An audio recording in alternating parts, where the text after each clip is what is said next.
Alors, vous êtes à peu près 3 jeunes sur 5 aujourd'hui à fumer du cannabis et je trouve que c'est un sujet qui est extrêmement tabou par rapport à cette drogue. Alors, est-ce que le cannabis déjà est une drogue? Est-ce que c'est une drogue dure?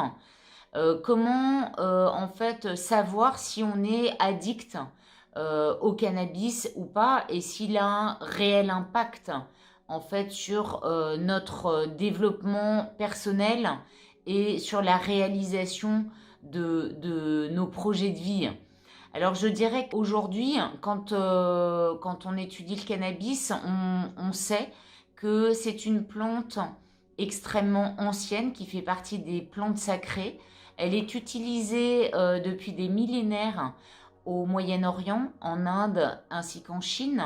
Maintenant, elle est utilisée de façon tout à fait légale en Californie, aux États-Unis, pour traiter les symptômes liés au cancer et aux scléroses en plaques. Alors, bien évidemment qu'elle a des bienfaits au niveau médical. Elle va nous soulager de nos douleurs, hein, de nos migraines. Elle va nous permettre de mieux dormir. Elle va ouvrir l'appétit suite à justement des traitements extrêmement lourds. Mais la question qui se pose, c'est si on n'est pas malade, quel est l'intérêt de consommer le cannabis? Alors, elle va, quand on va la consommer avec voilà, nos copains, nous calmer. Pour ceux qui ont besoin voilà, de se sentir un petit peu moins stressés. Elle va nous permettre aussi de parler peut-être plus facilement. Et si on la mélange avec de l'alcool, elle va augmenter les effets de l'alcool, ce qui va souvent générer des bad trips.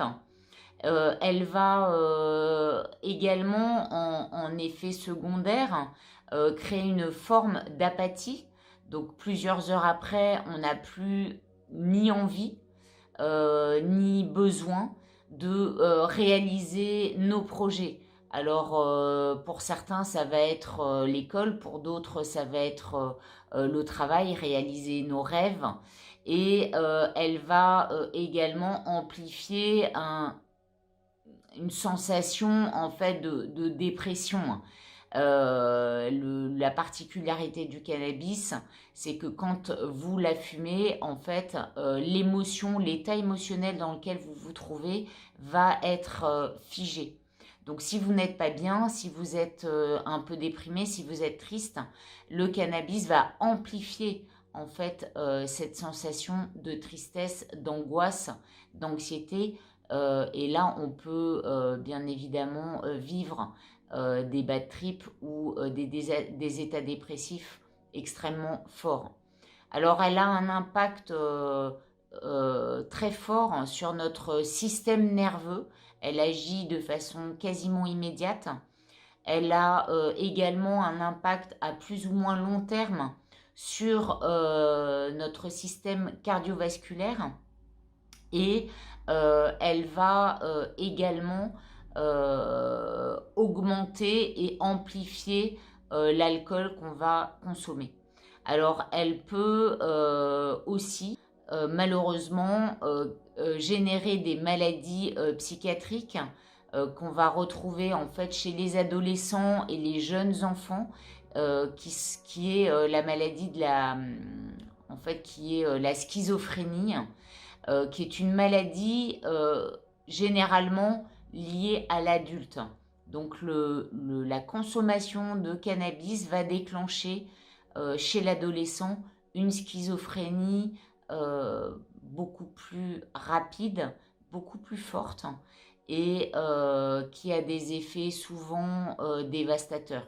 Donc je vous engage vraiment à vous poser la question, est-ce que je suis addict? Est-ce que je suis droguée? Et pour ça, c'est très simple. Est-ce que j'ai besoin de fumer mon joint chaque soir avant de dormir pour pouvoir avoir un sommeil à peu près correct? Est-ce que j'utilise le cannabis pour me soulager d'une douleur? Donc là, la question va être quelques heures après, d'être juste avec vous-même, de trouver un équilibre par rapport à ce que vous vivez.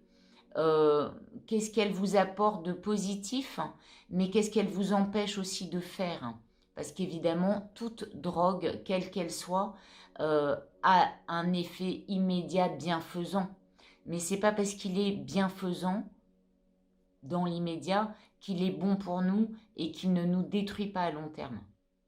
Alors, je vais vous mettre des liens en dessous de ma vidéo. Continuez à regarder, à vous renseigner, à lire peut-être des articles. Mettez-moi vos commentaires. N'hésitez pas à vous abonner sur ma chaîne YouTube, sur mon Facebook. Partagez autour de vous. Et puis, je vous retrouve très rapidement pour une prochaine vidéo, un prochain sujet. Et je vous remercie énormément de votre fidélité et de vos commentaires. Vous êtes de plus en plus nombreux à me suivre. Et franchement, ça me motive énormément pour continuer à vous accompagner comme je peux pour voilà, trouver des réponses et puis à vous permettre à tout un chacun de réaliser vos rêves. À très vite les amis.